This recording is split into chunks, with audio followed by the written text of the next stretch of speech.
atypique, mais c'est bon. Anne Romanoff. Alors Michel Fugain, on est très heureux de vous recevoir. Vos chansons sont toujours pleines de gaieté, d'insouciance, de joie. Et c'est vrai qu'en ce moment, on en a bien besoin. Ce qui me fait problème, parce que je ne sais pas pourquoi toutes ces chansons ont été créées, faites, pensées, imaginées. Une époque où on pouvait encore avoir de l'espoir. Ouais. On pouvait avoir une espèce de vision du futur plutôt en bonne santé, quoi. Maintenant, ça devient de plus en plus difficile, où on a un peu l'impression que c'est un truc plaqué, c'est fabriqué, quoi. Votre premier album est sorti en 66, Michel Fugain, vous fêtez vos 50 ans de carrière, et depuis 50 ans, entre vous et le public, c'est un beau roman. Ça, c'est une belle histoire. Alors pour parcourir une aussi belle et longue carrière, je me suis dit, mais... Je n'aurai pas le temps.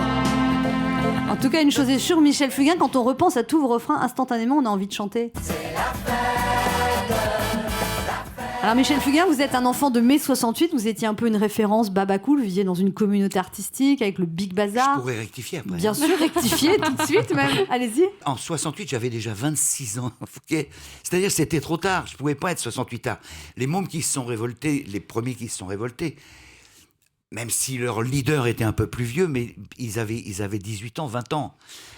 Enfin, vous étiez écolo avant l'heure, vous nous incitiez à vivre d'air pur et d'eau fraîche. On vous imagine comme Michel Fugain dans les caravanes, faisant le tour de France, des places, des villages, un peu comme des troubadours du Moyen-Âge, en plus drogués. Vous étiez drogué à l'époque, Michel Fugain ? Pas du tout, j'ai jamais utilisé de substances illicites et d'herbes qui font rire. Moi, j'étais fascinée par le Big Bazar, Michel Fugain, je voulais en faire partie, et moi, je voulais aussi devenir Claudette, mais moi, avec un juste corps à paillettes et des talons aigus, je ressemble plus à une boule à facettes. Alors que la chemise grand-père, multicolore à jabot, les sabots, c'est plus moi. T'aurais été bien au Big Bazar. Il y avait déjà beau, je suis pas sûr.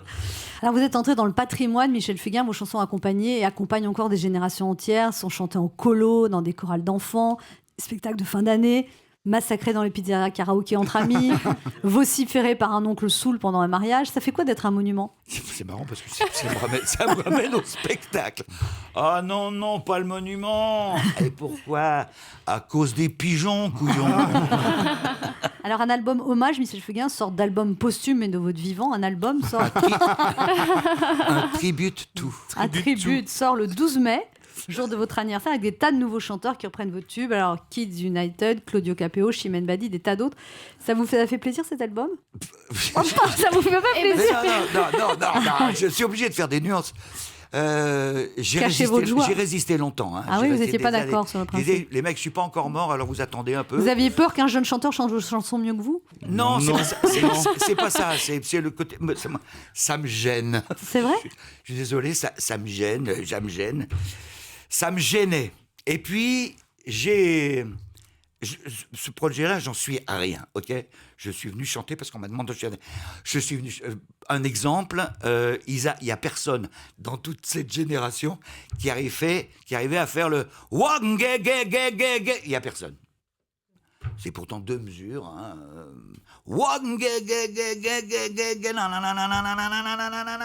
Ah. Waouh. Personne. C'est dans quoi, ça ? Hein ? C'est dans quoi ? Mais je connais pas, moi. C'est dans quoi, le one gagagé ? C'est le début de... Attention, mesdames et messieurs. Ah. Mais vous regardez pas comme ça, comme si...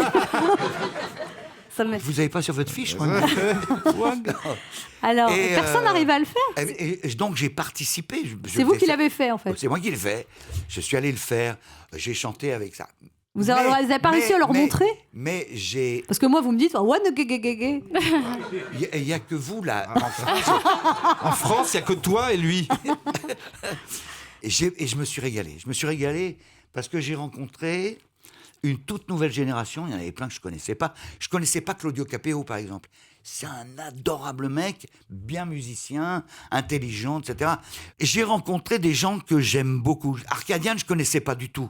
D'ailleurs, en même temps que je ne connaissais pas, il y avait plein de gens qui ne connaissaient pas Arcadian. Je crois qu'ils sont 3e vente ou je ne sais pas quoi. Ils sont adorables, intelligents, avide de savoir. Donc, moi, comme je suis un tout petit peu tchatcheur, j'y suis allé. Non, l'émission va durer jusqu'à 15h. Donc, j'ai essayé de leur faire passer le maximum de ce que je pouvais faire. Ils avaient les yeux comme ça, ils avaient les oreilles comme ça, et ils sont avides de savoir. Et maintenant, je peux dire en radio, sans rougir, que je les aime. J'aime ces mômes, quoi. J'aime vraiment. Donc ça a été l'occasion d'une vraie rencontre avec une génération. Ok, ils peuvent tous être mes petits-fils, mais je les ai aimés, quoi. Quoi qu'il en soit, c'était avec un très grand plaisir que nous accueillons ce midi, Michel Fugain, parce que c'est vrai qu'on vit une drôle d'époque quand même. On n'a pas très envie de dire...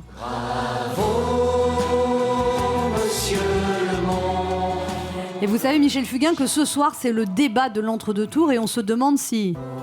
Tout va changer ce soir. D'un côté, on a Emmanuel Macron, Chevalier des causes perdues. qui pense qu'il peut... vivre d'amour et d'eau fraîche, mais sans majorité présidentielle. Et de l'autre côté, Marine Le Pen, à qui on a envie de dire... On t'a reconnu. Enlève ton masque. Bref, ce week-end, c'est le second tour de l'élection présidentielle et selon l'issue du vote... Attention mesdames et messieurs, dans un instant, ça va commencer. Ou alors ça va finir. Mais ce qui va commencer, c'est surtout les emmerdes, même si... Ainsi va la vie. En tout cas, moi je pense que lundi prochain, quand on va se réveiller, il y a peu de chances qu'on se dise... Tiens, tout a changé ce matin, je n'y comprends rien. C'est la fête. Il ne tient pourtant qu'à nous, qu'entre Français, ça reste une... Nouvelle histoire. En tout cas, quel que soit le résultat dimanche prochain, grâce à des gens comme vous, Michel Fugain, j'espère qu'on aura toujours envie de chanter.